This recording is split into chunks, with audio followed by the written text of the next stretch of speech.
Nah, pada saat perusahaan-perusahaan ini mau decarbonize, tentu akan ada peluang usaha terhadap perusahaan yang mau masuk di sektor dekarbonisasi ini.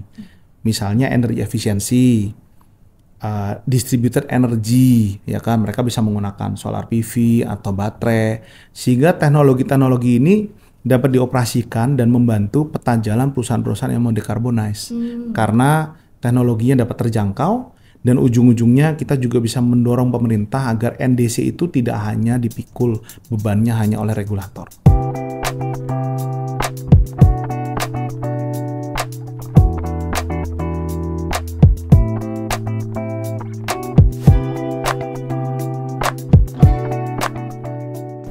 Halo Sobat Esensial, selamat datang di podcast Pojok Energi. Bertemu lagi dengan saya, Farica Hidayati, kali ini menjadi host di pagi hari ini, cerah. Oke, Sobat Esensial, senang sekali di studio kali ini saya tidak sendiri. Ada dua tamu istimewa yang sudah bersedia ya hadir ke studio ESR. Jauh-jauh ada yang dari luar kota Jakarta juga, Mas Farid, terima kasih. Ini ada Bapak Antoni Utomo. Selamat pagi Pak. Selamat pagi Kak Ica. Baik, kabarnya baik? Luar biasa. Alhamdulillah. Jadi beliau Sobat Esensial adalah Ketua Pokja atau Kelompok Kerja Transisi Energi dari Kadin Indonesia seperti itu. Dan juga selamat datang Dr. Farid Wijaya. Selamat pagi. Selamat pagi. Sehat ya Mas ya? Sehat. Sehat, alhamdulillah. Jadi kali ini rekan-rekan semuanya Sobat Esensial, kita akan bicarakan sebuah topik yang walaupun sudah dibahas berkali-kali ya, tapi tidak pernah surut dari pemberitaan gitu ya. Jadi ada memang isu terbaru ya, mungkin tidak terlalu terbaru, cuman memang masih ada ongoing discussion-nya seperti itu mengenai percepatan peningkatan pencapaian emisi nol bersih dari sektor industri seperti itu. Kalau momennya di Enhanced Nationally Determined Contribution Indonesia itu memang 2060 atau lebih cepat, tapi industri ini 2050 ya. Jadi cukup ambisius sekali ya, 10 tahun lebih cepat ini cukup sesuatu hal yang membuat kita ingin tahu nih kenapa ya melatar belakangi kebijakan tersebut dan bagaimana nanti tanggapan dari industri. Mungkin dari perwakilan Kadin Pak Antoni juga bisa untuk memberikan insight ya, karena memang pasti banyak ya berinteraksi dengan industri secara langsung seperti itu. Oke, baik. Mungkin kita bisa tanya terlebih dahulu ya sebelum kita mencoba menanggapi isu ini yang terbaru. Itu mungkin bisa diceritakan mungkin dari Pak Antoni dan juga Mas Farid. Ini izin ya saya Mas atau Pak? Mas boleh. Oh, boleh ya Mas Antoni dan juga Mas Farid terkait apa saja sih memang lingkup kerja dari Kadin Indonesia dan juga ISR dalam mendorong transisi industri hijau ini seperti itu. Mungkin bisa dimulai dari Pak Mas Antoni. Oke, makasih ya Kak Ica ya. Jadi di Kadin itu kita melihat transisi energi ini tidak hanya sebuah tantangan, tapi juga banyak sekali peluang-peluang ekonomi baru yang kita bisa ambil peran di dalamnya. Seperti kita ketahui ya Pak Farid atau Mas juga dan Kak Ica, kita itu di Kadin kan sesuai dengan amanat undang-undang, Kadin ini adalah rumah terhadap pelaku-pelaku usaha di seluruh Indonesia. Kita punya sekian belas ribu anggota dan dengan 541 pengurus daerah dan asosiasi-asosiasi yang bernaung sebagai anggota luar biasa Kadin. Dalam konteks itu menjadi relevan bahwa Kadin harus memiliki sebuah posisi yang strategis dalam mendorong baik pemerintah, akses ke pasar maupun pertumbuhan ekonomi kita sehingga Indonesia bisa mengambil peluang di tengah penanggulangan perubahan iklim di dunia.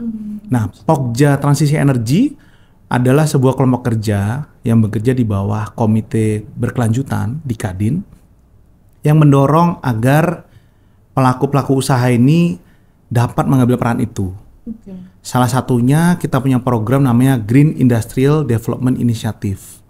Itu adalah program di mana kita mencoba mengagregasi demand agar Indonesia itu bisa memiliki iklim investasi yang lebih kompetitif dan kita juga bisa memiliki industri-industri hijau sehingga secara kepentingan nasional Indonesia ini juga bisa mengambil peluang di tengah derasnya persaingan global.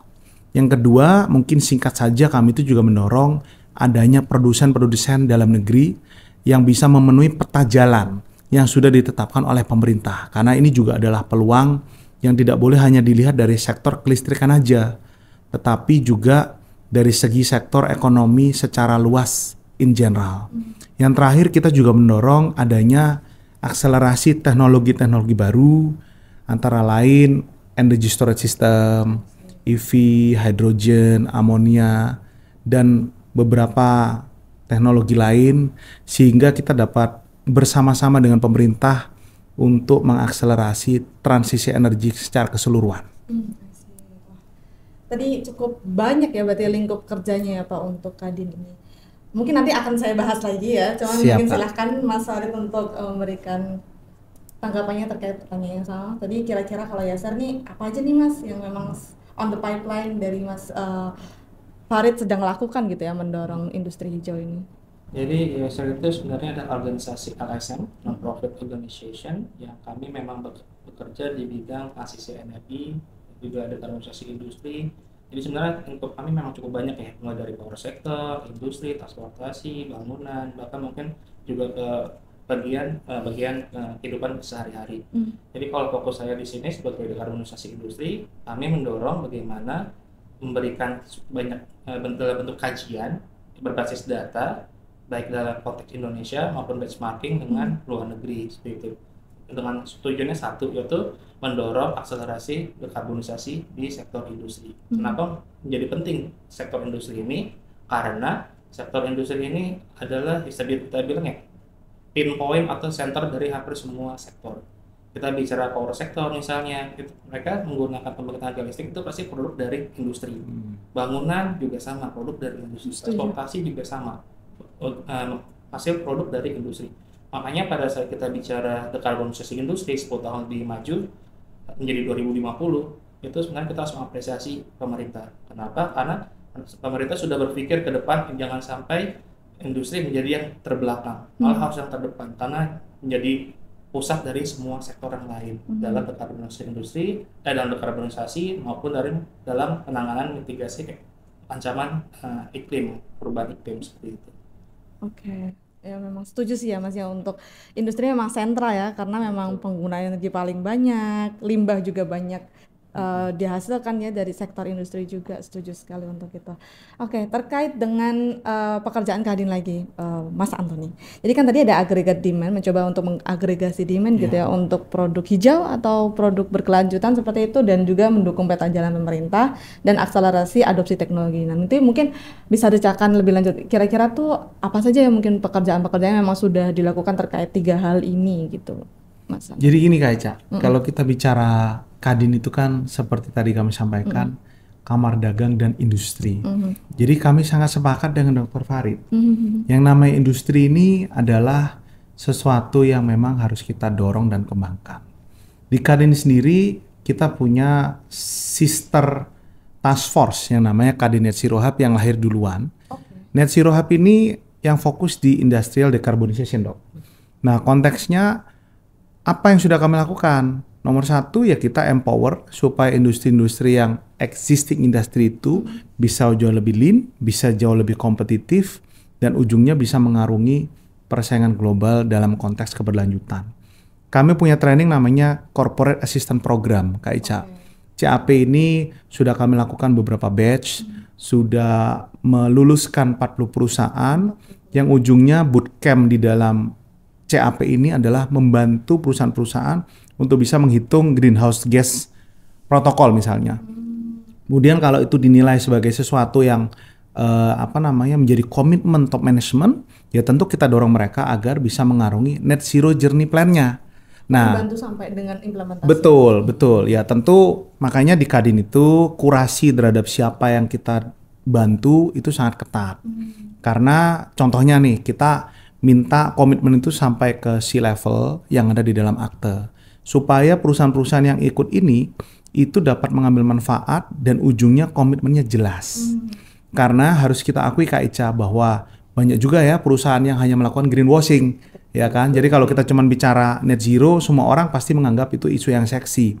Tapi perusahaan-perusahaan yang benar-benar mengamalkan dan ujungnya menjadi etalase nasional, inilah yang kita dorong. Karena Kadin memiliki banyak knowledge partner antara lain CDP, WWF, WRI. Jadi dalam konteks penanggulangan perubahan iklim ini, kami melihat peran swasta itu harus lebih signifikan. Terutama khususnya dalam keberlanjutan dan daya saing mereka. Kalau kita lihat Kak Ica, contohnya di Eropa itu sudah ada CBAM misalnya. CBAM ini kan mengatur ada sekian HS code. Nah, kalau kita kembalikan di Indonesia, ada nggak sih industri yang sudah benar-benar menjadi tipping point dan itu diberi insentif, diperhatikan dan di-nurture supaya Indonesia ini bisa jadi hub untuk green industry. Nah, ini yang menjadi tantangan bersama. Nah, disitulah dalam konteks Kadin kita mendorong ya tentu kalau bisa dari existing industri ini tumbuh dan new industry juga masuk ke Indonesia dengan ekosistem yang bisa mumpuni bagi mereka untuk berinvestasi di Indonesia. Oh, menarik ya. Sudah 40 perusahaan yang sudah coba dibantu ya kuantifikasi dan dokumentasi emisinya dan juga implementasi. Nah, itu kira-kira perusahaannya sektor apa saja itu, Pak? Menarik sih, Mas. Kak. Jadi ternyata habis kita telaah, banyak juga perusahaan yang levelnya UMKM. Oh gitu. Iya, ya Berarti mungkin ini kalau mikro semua. agak susah ya. Iya, Tapi yang kalau menengah, dia mau scale up, itu dari pantauan kita yang sudah gabung di Net Zero itu 80 perusahaan. 40 sudah ikut CAP dan kita akan adakan lagi.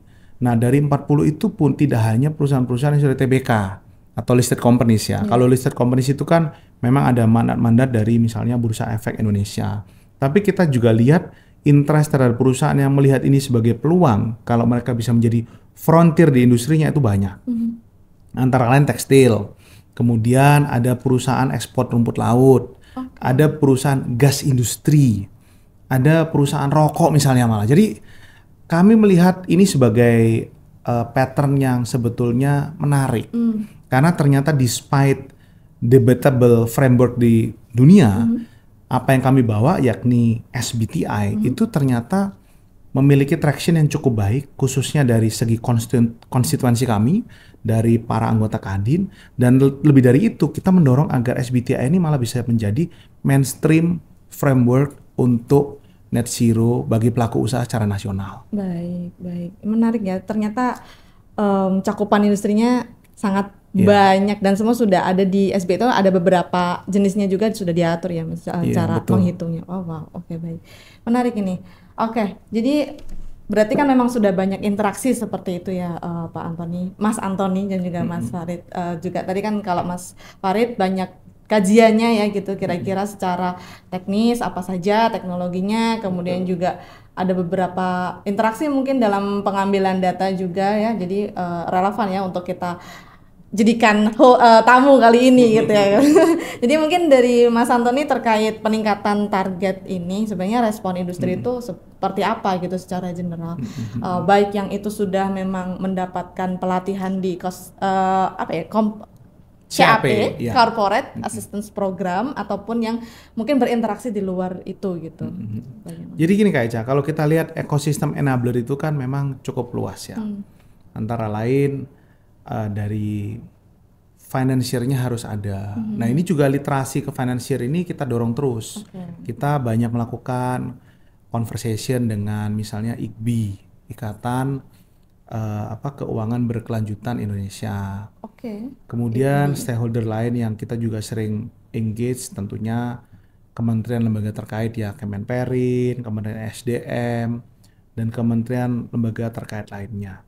Jadi kalau kita lihat secara tataran nasional, konteks industrial decarbonization ini tentu harus diiringi dengan easiness atau kemudahan untuk mendapatkan clean energy pathway. Nah, dalam konteks itu kami mendorong di dalam Pokja transisi energi ini agar agregasi demand itu dapat nantinya diberi kemudahan dalam memiliki akses ke energi bersih. Nah, kalau udah bilang ke akses energi bersih, tentu kita butuh dukungan dari para pihak. Karena seperti kita ketahui, isu-isu seperti kurangnya pembangkit listrik bersih di Indonesia ini harus kita dorong dan selesaikan. antara lain dengan mengurangi atau mengabsorb pasokan-pasokan yang terlanjur dikomit dengan existing power generator. Tentu kita nggak maulah yang ada namanya stranded asset dan lain-lain. Setuju. Di dalam konteks itu, beberapa sektor yang menarik untuk Kadin dorong itu antara lain tentu uptake daripada demand-demand yang akan luar biasa tumbuh di sektor kelistrikan secara mobility. Oke. Nah, kalau kita bicara mobilitas bersih ini kan luar biasa ya. Dengan adanya insentif terhadap passenger car, kita sekarang sudah punya beberapa anchor brand yang berinvestasi di Indonesia. Kita lihat pertumbuhan mobil listrik yang hanya 2% tahun lalu, hari ini diprediksi akan menjadi 2-3 kali lipat di Indonesia.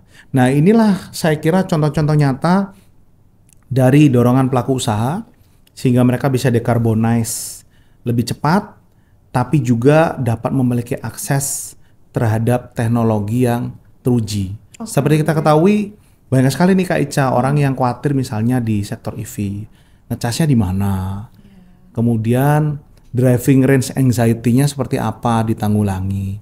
Nah, untuk itulah di Kadin kita juga dorong beberapa policy recommendation, misalnya untuk setiap high-rise building itu harus ada sekian persen teralokasikan untuk public charger.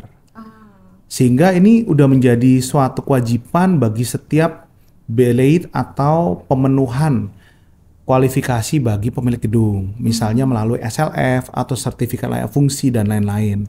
Dan dorongan agar shared infrastructure itu diberi insentif dan kemudahan oleh pemerintah itu terus kita dorong.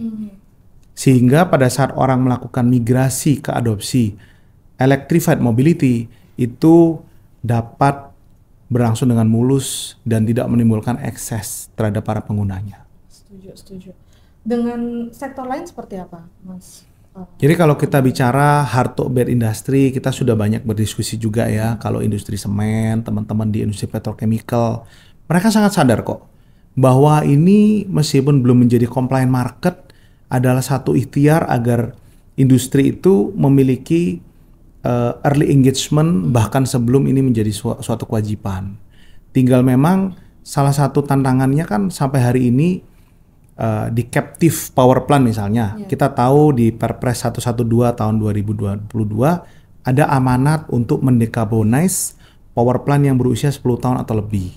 Tapi mungkin peta jalannya ya Dok ya, kita belum punya. Dan belum ada insentif maupun disinsentifikasi terhadap power plant yang melakukan dan tidak melakukan itu. Nah, hal-hal inilah yang mungkin bisa sangat membantu ya Kak Ica ya. Kalau nantinya sudah ada peta jalan yang lebih konkret, karena captive power plant itu kan kurang lebih di Indonesia mencakup sekitar 20-25% dari pembangkit listrik nasional. IPP itu 18 giga. Iya. Jadi mereka kalau captive power plant ini kan tidak terjangkau grid. Mereka melayani kebutuhan sendiri. Dan sebetulnya amanat-amanat itu sudah ada di dalam Perpres, tapi turunannya belum ada. Nah, inilah yang kita coba dorong. Nah, pada saat perusahaan-perusahaan ini mau decarbonize, tentu akan ada peluang usaha terhadap perusahaan yang mau masuk di sektor dekarbonisasi ini.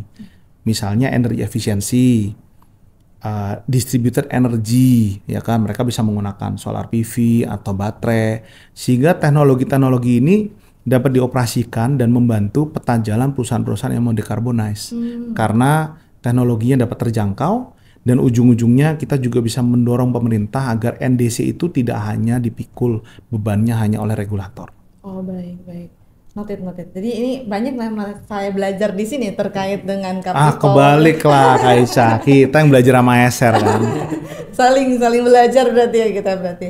Oke, baik. Jadi mungkin tadi kan dari sisi penggunaan energinya ya kebanyakan, tapi mungkin bisa ditambahin dari Mas Farid ya terkait respon ini kan kemarin juga sudah ada studi ya, dan kita juga sedang mengatakan EasyCell juga sedang mengadakan studi untuk beberapa industri lainnya terkait peta jalan juga. Itu sebenarnya sudah berinteraksi beberapa kali dengan industri itu seperti apa Mas? Apakah dari berbagai sektor itu subsektor dari tadi heavy industry sampai dengan keramik kaca, makanan minuman ini sebenarnya buy-in-nya sudah cukup oke apa enggak dari mereka? Jadi memang ISL itu sudah melakukan banyak kajian dan kita juga sedang membantu Kementerian Perindustrian khususnya Pusat Industri Hijau untuk mengembangkan peta jalan dekarbonisasi untuk sektor industri. Jadi kami memang sudah melakukan beberapa diskusi hampir dengan 9 subsektor industri dan memang kebanyakan dari para industri ini sudah sangat sadar tentang pentingnya industrial dekarbonisasi karena ini menjadi suatu yang mau tidak mau harus diikuti kayak gitu. Kenapa? Karena kita bicara adalah komitmen global yaitu Paris Agreement yang juga didorong juga oleh NDC seperti itu ataupun nanti akan ada second NDC, third NDC dan sebagainya.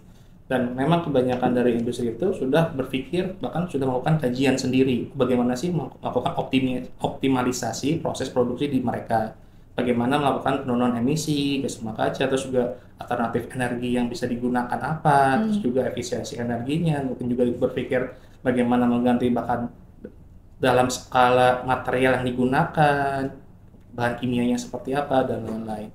Cuma memang menjadi suatu tantangan tersendiri adalah ekosistem itu sendiri sudah terbentuk apa belum di Indonesia, apalagi dilihat dari segi permintaan atau pasar demand-nya untuk produk-produk yang rendah emisi karbon misalnya.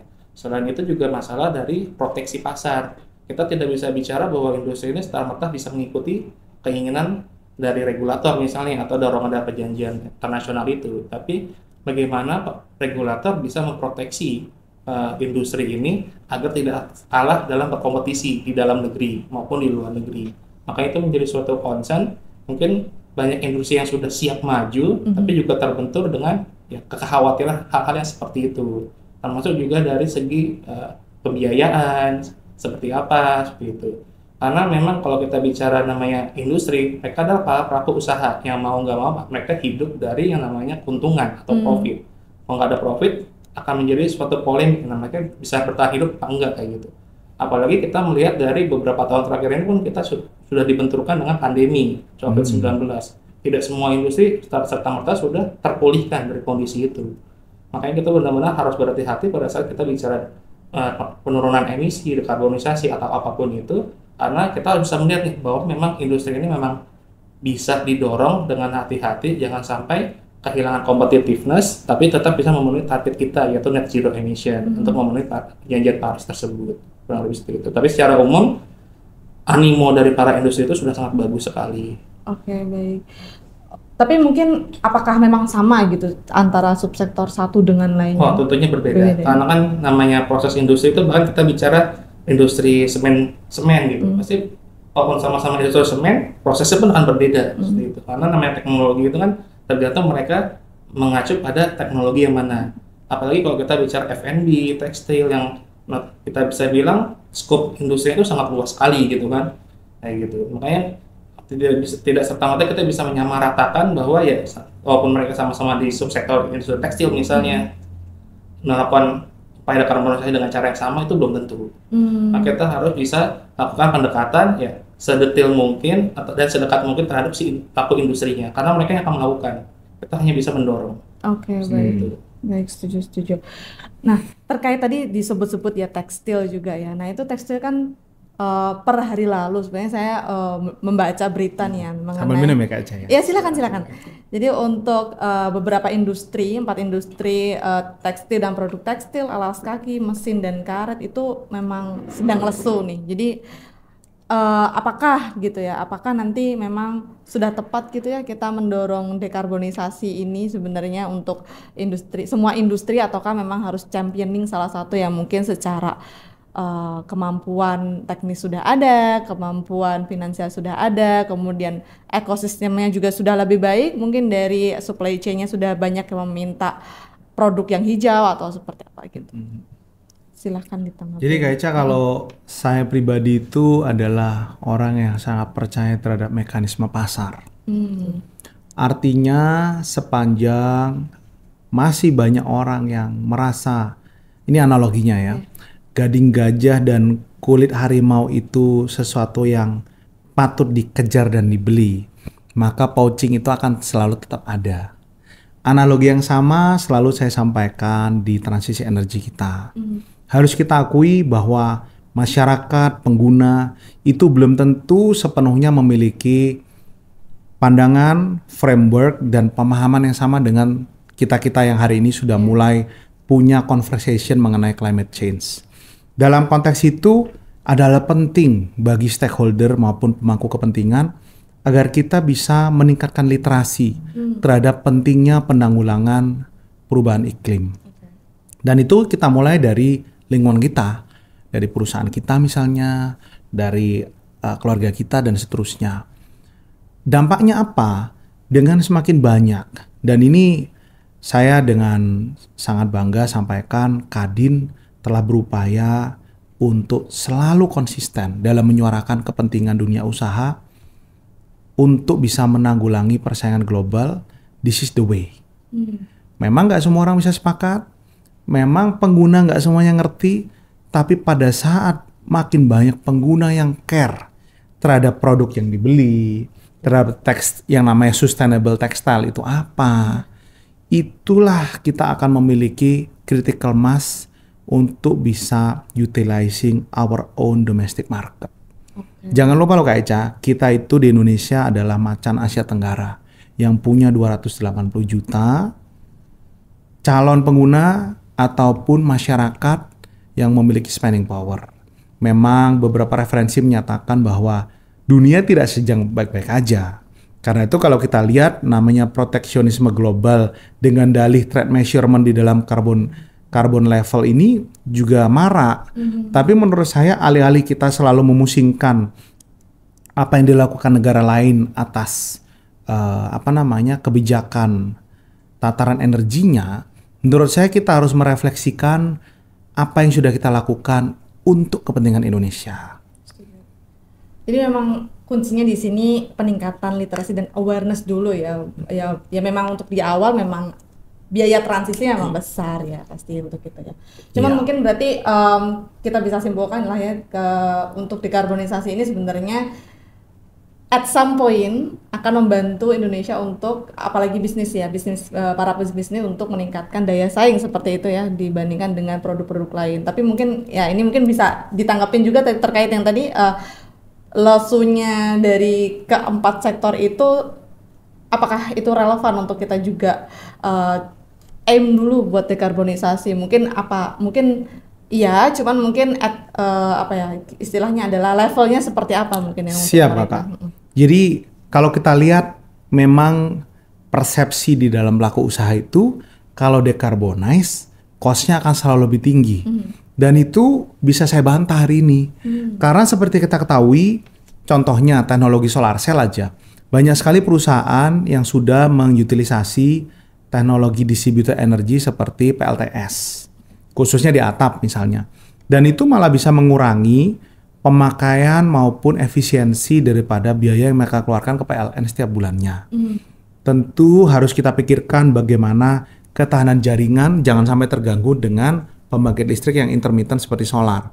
Untuk itulah saya kira pemerintah sudah membuat tata niaga dan tata pengaturan alokasi melalui sistem kuota yang sangat bijak. Jadi kalau kita pasang sepanjang kuotanya masih ada di daerah tersebut, itu bisa diterima dan tidak ada biaya tambahan. Nah, dalam konteks ini itu salah satu contoh. Contoh lain misalnya perubahan dari ICE car ke EV car. Saya pengguna EV, Mbak. Jadi kalau boleh cerita pengalaman pribadi, biaya OPEX atau pengeluaran tiap bulan kami itu turun sampai dengan 70%. 70%, Mbak. Dan kalau Kak Ica bayangkan, maaf nih di Indonesia ini ada istilahnya kadang-kadang kendaraan itu kencing. Kencing itu artinya ya ada potensi-potensi fraud yang dilakukan oleh supir misalnya. Pada saat dia mengisi mungkin dia beli nota. Nah di dalam konteks EV udah nggak bisa karena semuanya online. Listrik pun mau disimpan di mana? Masuk dari SPK lu mau dipasang di power bank. Nah ini adalah konteks-konteks nyata dalam kehidupan praktis sehari-hari yang harus kita dorong. Artinya kita tuh bisa kok be good to the planet and still being profitable at the same time. Ya kan? Contoh lain yang mungkin sebagai penutup example saya adalah energy efficiency. Jadi banyak sekali ternyata pemborosan maupun inefisiensi dari penggunaan listrik itu disebabkan oleh hal-hal kecil. Lupa matiin lampu, lupa matiin AC, yang itu kalau kita gunakan IoT dan teknologi yang terjangkau, itu bisa mengurangi banyak sekali spending kita dalam keseharian operasional perusahaan maupun kantor. Nah ini contoh-contoh nyatanya sih Kak Eca. Jadi kita nggak perlu terlalu terbelenggu dengan konsep bahwa kalau kita mau decarbonize, we wanna go green, itu pasti akan selalu kompleks, mahal, dan bahasa Prancisnya jelimet. Nah, gimana kita bisa bikin itu menjadi simple dengan teknologi yang sudah proven, dan dalam konteks ini Kadin siap untuk mendorong para pelaku usaha agar bisa mengambil peran, karena itu juga peluang. Dengan banyaknya orang yang mau decarbonize tapi mereka nggak ada teknologi partner, di Kadin kita siap untuk mendorong agar banyak tumbuh wirausahawan baru yang bergerak di bidang ini. Karena scaling up-nya mudah kok. Di negara lain sudah proven, cuma di Indonesia ya harus kita akui kita memang cukup baru di dunia keberlanjutan. Tapi itu nggak berarti kita akan terlambat dan nggak bisa ngejar. Oh, setuju. Baik. Berarti memang ya tergantung ini ya dari industrinya. Yang penting punya buy-in terlebih dahulu, bisa nanti kita fasilitasi bersama-sama gitu ya, kurang lebih. Menarik sih, tapi mungkin elektrifikasi ini dan juga energi efisiensi. Setuju dengan energi efisiensi ini kan cukup banyak ya range-nya gitu ya. Maksudnya dari yang dia benar-benar low cost, no cost malah ya, sampai dengan yang dia membutuhkan investasi gitu ya. Tapi memang tidak sebesar jika kita memang mengganti sebuah teknologi gitu ya. Nah, terkait dengan elektrifikasi itu sebenarnya kan bagaimana? Apakah memang cukup elektrifikasi aja nih untuk dekarbonisasi industri yang kan tidak semuanya sudah proses produksinya tuh tidak semuanya tuh menggunakan mesin listrik gitu ya. Ada yang memang banyak menggunakan panas dan lain sebagainya. Itu berarti langkah transisinya apa nih kira-kira? Mungkin dari Mas Farid terlebih dahulu, mungkin silakan nanti dilanjutkan oleh Mas Antoni. Ya, jadi kalau dalam semua konteks dekarbonisasi pasti elektrifikasi dan penggunaan listrik energi terbarukan pasti nomor satu, karena memang pada saat kita menggunakan listrik ya mereka nggak ada reaksi kimia kayak gitu bahasanya. Jadi secara emisi pun bisa dianggap hampir nol. Makanya pada saat kita sudah memiliki namanya listrik energi terbarukan yang secara ideal bisa hampir emisi nol, itu sebenarnya sudah sangat bagus, itu sudah pasti menjadi prioritas. Makanya pada saat kita bicara elektrifikasi ya hampir semua usaha dekarbonisasi pasti memasukkan elektrifikasi, baik itu dari segi transportasi, mau kita bicara pembangunan, mau kita bicara industri, power sektor, pasti arahnya adalah ya elektrifikasi dan listrik energi terbarukan. Yang kedua adalah pada saat kita tidak bisa menggunakan listrik, itu kita bisa menggunakan namanya energy storage system. Ya, salah satunya adalah baterai. Kalau baterai kita tahu ya dia bisa langsung menyimpan energi listrik secara langsung kayak gitu. Tapi jika memang tidak bisa menggunakan baterai karena sesuatu masalah hal misalnya dari power density atau kemampuan tenaga yang kurang, maka kita kan perlu mendevelop lagi yang namanya hidrogen. Khususnya adalah hidrogen hijau yang memang dihasilkan dari elektrolisa air dan menggunakan listrik energi terbarukan. Makanya kalau misalnya secara ideal dari life cycle emission-nya atau LCE, maka hidrogen maupun listrik itu sebenarnya bisa hampir nol emisinya, dan itu bisa dimanfaatkan untuk semua sektor seperti itu. Tapi memang pada akhirnya kita juga mempertimbangkan masalah ekonomi sirkuler, karena kalau kita bicara apapun itu dari sektor industri khususnya, pasti itu akan selalu identik dengan satu penggunaan energi. Hampir 70% ya itu emisi dari sektor industri pasti dari energinya. Kayak ini gitu. Secara agregat ya? Secara agregat. Bisa jadi dari listrik PLN, bisa jadi penggunaan batu bara, minyak bumi, gas alam, atau mungkin dari biomas dan sebagainya. Pasti 70%, hampir 70% itu bisa jadi dari penggunaan energinya. Selain itu memang ada penggunaan dari sektor IPU, IPPU. Nah itu memang karena menghasilkan emisi-emisi gas, misalnya kayak SOx, NOx, CO2 dan sebagainya. Karena memang kebanyakan masih menggunakan namanya reaksi kimia di sana. Mau nggak mau pasti ada. Tapi kalau misalnya kita lihat lagi, mungkin ada lagi dari sektor misalnya limbah atau emiten atau polusi kayak gitu. Dan apapun itu, tapi kalau misalnya kita lihat memang yang paling mudah di dekarbonisasi, diturunkan emisi memang dari segi penggunaan energinya kayak gitu. Makanya kita dari ESR itu memang lebih banyak mendorong gimana sih kita bisa mendorong transisi energi atau upaya dekarbonisasi ini dari pendekatan penggunaan energi ini ditransisikan menjadi energi yang ramah lingkungan seperti itu. I see. Nah, untuk tadi kan sudah singgung ya beberapa alih teknologi ya, terutama masalah energi kan ada hidrogen, listrik, dan juga green hydrogen, dan tadi EBT mungkin ya secara solid fuel gitu. Nah, itu tapi mungkin banyak kan ya kalau di industri itu untuk menginvestasikan sebuah teknologi itu pertimbangannya banyak. Apakah memang sebuah teknologi tersebut umurnya sudah cukup lama jadi kita bisa retrofit atau ganti dengan yang baru, atau mungkin ada pertimbangan-pertimbangan lain ekspansi bisnis, jadi mereka bisa kayak pupuk ya, sebenarnya pupuk banyak yang melakukan transisi energinya itu transisi industri bersihnya kurang lebih itu dengan membuat sebuah plan baru gitu ya yang lebih ramah lingkungan. Tapi nah itu pertimbangannya kalau umpamanya memang sebuah industri itu memang masih kebanyakan ya industri tersebut tuh masih memiliki teknologi yang cukup muda gitu dan itu masih kotor. Nah, kira-kira kalau untuk elektrifikasi sepertinya mengganti teknologi itu belum masuk lah ROI-nya. Berarti untuk apakah bisa nih teknologi tersebut itu di retrofit gitu ya penggunaan energinya dengan langsung diganti batu bara langsung, ataukah memang ada penyesuaian secara teknis gitu Mas? Itu kan kalau kita bicara seperti itu sebenarnya ini kita bicara upaya untuk menggunakan bahan bakar alternatif. Dan kalau kita bicara yang namanya adalah batu bara, minyak bumi, gas alam, sebenarnya itu bisa saja diganti dengan alternatif fuel yang lain, misalnya hidrogen atau bioenergi atau mungkin juga sintetis bahan bakar. Karena namanya kita bicara batu bara, minyak bumi, gas alam itu sebenarnya pada akhirnya kita bicara adalah unsur kimia yang mengandung karbon, hidrogen, dan oksigen. Selama kita bisa menggunakan bahan baku lain misalnya dari hidrogen atau mungkin dari bioenergi, dari biomas, itu sebenarnya sama-sama ada nilai karbon, hidrogen, dan oksigen. Jadi itu sebenarnya bukan hal yang masalah. Yang menjadi masalah adalah LCE-nya, yaitu yang tadi saya bilang LCE, Life Carbon Assessment. Life Cycle Assessment. Yes, itu dia, LCE. Nah, LCE ini kita nggak bisa menyamakan semuanya itu memiliki nilai yang sama. Walaupun kita bisa bicara biomas nih, biomas itu sebenarnya sama-sama unsur kimianya ada CH dan O.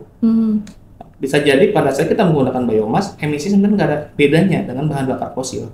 Itu yang jadi masalah. Makanya LCE ini, Life Cycle Emission ini menjadi sangat penting untuk melihat, men-track apakah benar embodied karbon yang ada di bahan bakar ini benar-benar lebih rendah karbon apa tidak.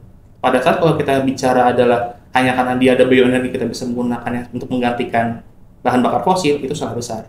Kayak gitu. Masalahnya tetap gimana cara kita sourcingnya ya. Betul. Berarti sama kayak electricity, kalaupun semua bisa di-electrified, tapi percuma kalau dari penyedia energinya, kalau di Indonesia PLN itu belum bisa provide 100%, bukan 100%, ya majority of it itu pakai renewable, juga sebuah masalah gitu ya. Berarti kita harus melihat namanya LCE, Life Cycle Emission-nya. Jangan sampai kita menjadi salah kaprah nih. Gitu. Karena yang menjadi penting itu adalah bagaimana mendorong seluruh sektor bisa benar-benar LCE-nya itu mendekati 0. Itu yang penting. Kalau hanya transfer emisi doang ya itu ya sebenarnya nggak ada artinya kita bicara net zero emission gitu. Gitu. Nah itu bagaimana nih peran pemerintah? Mungkin tadi bisa ditanggapi terlebih dahulu dari Mas Antoni. Ya aku sepakat sama Dr. Farid ya. Memang kita harus melihat itu kan secara utuh. Jangan sampai ada greenwashing atau mispersepsi seakan-akan ini lebih ramah dengan yang lain ya kan, dosa ya tetap dosa lah kira-kira gitu. Tapi dalam konteks contoh-contoh praktis misalnya, kita tahu bahwa Indonesia sedang mengalami booming storage system. Kenapa saya bisa bilang booming? Karena tiba-tiba Kak Ica bisa bayangkan, kita itu punya sekian ratus ribu baterai yang dimiliki secara gotong royong oleh berbagai elemen masyarakat di dalam kendaraan listrik. I see. Nah, konteksnya apa? Kalau kita lihat energy storage ini kan salah satu barrier ya dok ya, karena dianggap masih lebih mahal, biaya itu ditanggung siapa, dan seterusnya. Banyak sekali intermittent power generator yang tidak bisa diaplikasikan dengan baik untuk flattening up curve, the duck curve-nya PLN misalnya, karena intermittent gitu.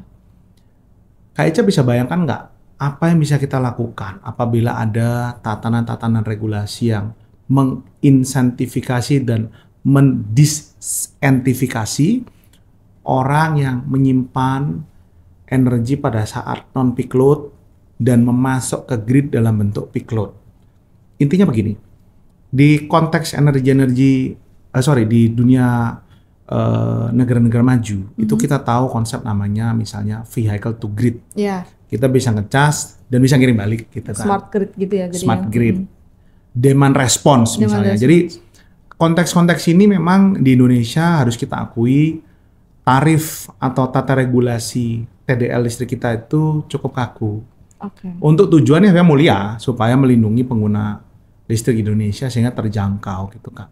Tapi kalau kita lihat dalam konteks ketahanan jaringan, ini menjadi sesuatu yang menarik karena tiba-tiba bukan PLN, bukan negara, tapi Indonesia memiliki storage system yang secara kolektif diinvestasikan oleh masyarakat secara massal. Apa yang bisa kita dorong misalnya untuk membantu agar jaringan ini bisa memiliki pasokan dan supply yang kira-kira bisa favorable terhadap ketahanan energi nasional kita. Nah, itu menjadi sesuatu yang menarik apabila secara tatanan bisa kita pikirkan bersama. Dan Kadin melihat itu sebagai peluang besar sebetulnya untuk industri EV ini membantu elektrifikasi kita supaya lebih efisien, lebih resilient, dan cost-nya bisa lebih rendah. Karena inefisiensi saat low load itu bisa kita absorb dengan tarif yang lebih rendah misalnya di siang hari. Dan malam hari saat peak load, mobil atau kendaraan listrik kalau dia ada kelebihan di dalam baterainya itu bisa dikirim ke grid misalnya begitu.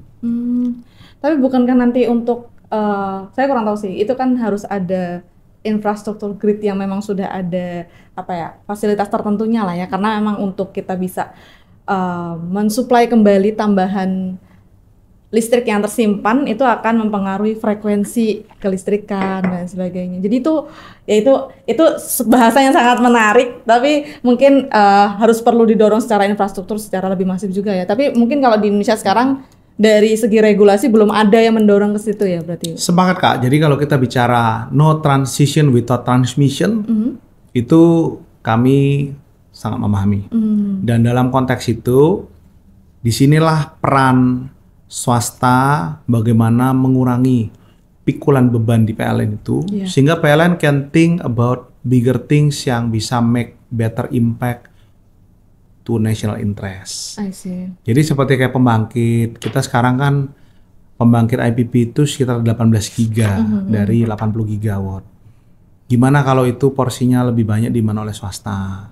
Sehingga PLN bisa mengalokasikan resources-nya misalnya di perkuatan transmisi, smart grid, grid resilience, dan lain-lain. Perlu diversifikasi lah ya dengan pihak jadi swasta bagi-bagi kepusingan lah. Iya, setuju.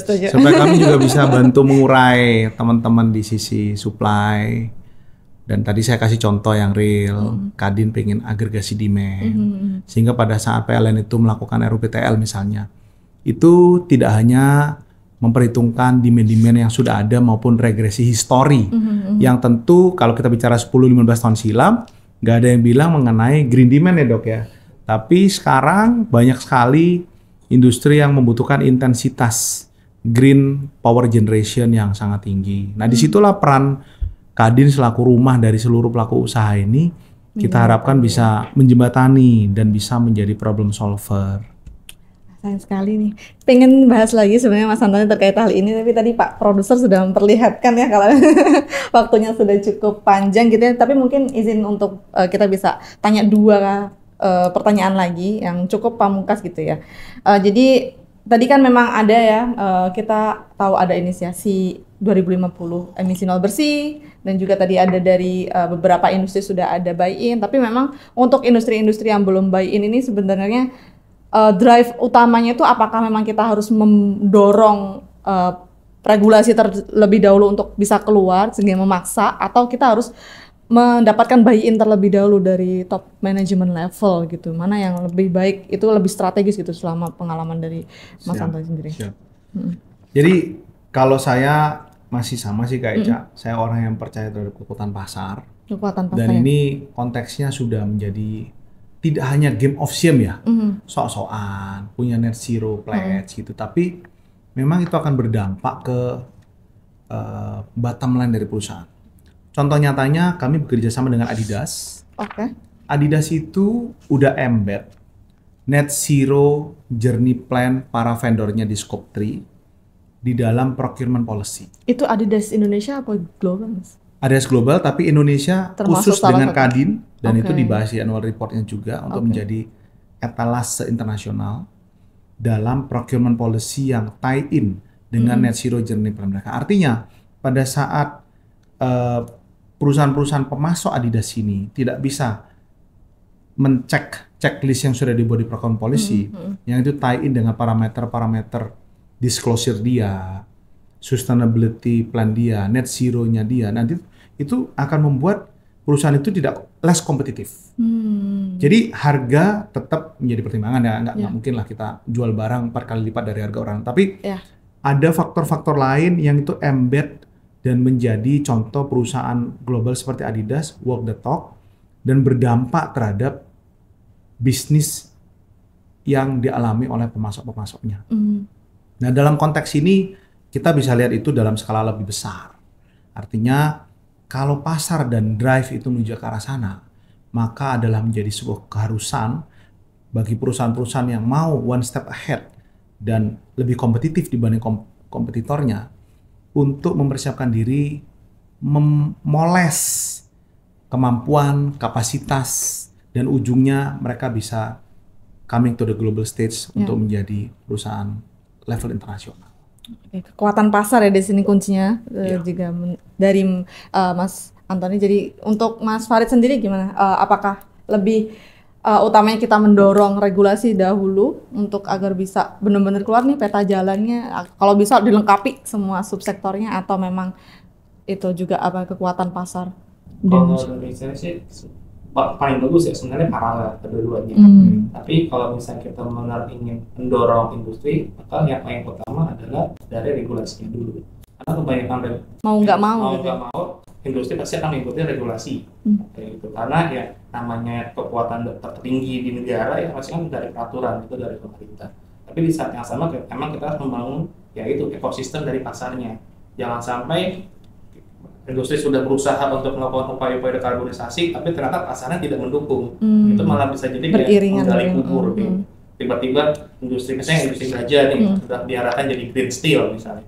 Tapi tiba-tiba datanglah produk-produk impor yang masih yang lebih murah, tapi yang masih banyak embodied karbonnya, LCD-nya itu masih tinggi, ya itu percuma. Pada akhirnya malah ngebunuh industri dalam negeri. Kayak mau nggak mau itu harus dilakukan secara paralel sebenarnya. Untuk menjamin bahwa industri ini ada motivasi nih untuk membangun pasarnya, membangun reliability dari proses produksinya. Produknya pun benar-benar jadi green, nggak cuma abal-abal, tapi benar-benar memang tersertifikasi bahwa ini produk memang ramah lingkungan. Kayak gitu. Karena kan kalau kita bicara adalah komitmen global, mau nggak mau seluruh dunia kan mengarah ke arah sana. Tinggal masalahnya waktunya kapan kita bisa masuk gitu kan. Nah, semakin cepat sebenarnya malah semakin baik. Berarti kita bisa mendapatkan pasar lebih besar lagi. Harapannya seperti itu. Tapi jangan sampai mengorbankan ya dari si industrinya. Kita harus bisa mendorong yang berkolaborasi lah antara industri, antara pemerintah, juga ya para asosiasi kayak gitu. Mungkin juga dari CSO dan think tank pun bisa masuk ke arah sana. Karena ya ini adalah suatu ekosistem global yang mau nggak mau harus didorong secara bersamaan kayak gitu. Jadi memang kekuatan pasar memang untuk mendorong semua supply chain ya seperti itu. Mau nggak mau mereka harus memproduksi green product dari pemerintah tadi untuk memberikan kepastian hukum ya. Jadi kalau mau investasi biar aman, tidak ada playing istilahnya market playing field-nya sama lah ya seperti itu. Dan juga memproteksi apabila kayak mungkin saya nggak tahu ya, mungkin apakah nanti akan ada safeguard mechanism seperti yang diberlakukan di luar negeri bisa diberlakukan di Indonesia at some point kalau memang industri Indonesia itu memang sudah hijau, untuk biar yang masuk tidak banyak yang dumping gitu ya, kurang lebih itu mungkin bisa menjadi sebuah. Kalau boleh komentar, mau nggak mau memang sudah di planning bahwa Indonesia itu akan mengadopsi sistem yang serupa dengan SIBA, mau tidak mau. Kenapa? Karena kan kita nggak Jika bisa, sudah siap sebenarnya. bukan sudah siap, tapi memang harus sudah di-planning dalam Harus peta sudah jalannya. di-planning. Kenapa? Karena tidak mungkin tiba-tiba Indonesia mengeluarkan suatu regulasi tahun depan tiba-tiba jalan, nggak mungkin kan. Iya, iya, Pasti harus betul, ada betul. masa Iya, transisi betul. itu. Jadi mau nggak mau sudah di-planning. Mhm. Masalahnya kalau nggak ada, malah itu jadi bahaya. Kenapa? Industri pun jadi terdemotivasi. Mereka jadi ragu-ragu nih mau masuk apa enggak, karena proteksi dalam pasar dalam negeri pun tidak terproteksi kayak gitu. Gitu. Maka malah mau nggak mau harus sudah di planning dari peta jalan itu sendiri. Jangan sampai terlambat untuk memplanning. Oh, ini Ya, catatan besar sih. Iya, ini. karena planningnya itu yang akan jadi garis bawah oleh para industri gitu. Oke. Oh, Seperti itu. oke, baik, noted. Oke, sepertinya sudah cukup ya untuk podcast kali ini. Memang cukup banyak pembahasannya. Ini baru podcast pertama, ya kedua ya sebenarnya, satu atau kedua, nanti tergantung mana yang keluar dulu ya. Jadi kita sudah ada podcast juga. Nanti kita ingin bikin tagihan gitu, Mas Antoni, terkait podcast industri. Nanti kira-kira perkembangan global seperti apa, perkembangan regulasi terkait industri hijau, teknologi itu mungkin nanti izin untuk mengundang kembali jika berkenan ke studio Siap. ESR. Kita bisa ngobrol-ngobrol lebih seru lagi ke depan-depannya. Terima kasih Sobat Esensial sekali lagi sudah menyimak podcast Pojok Energi kali ini, dan jangan lupa untuk ikuti kegiatan ISR lainnya di YouTube dan juga sosial media ISR lainnya. Terima kasih dan sampai jumpa.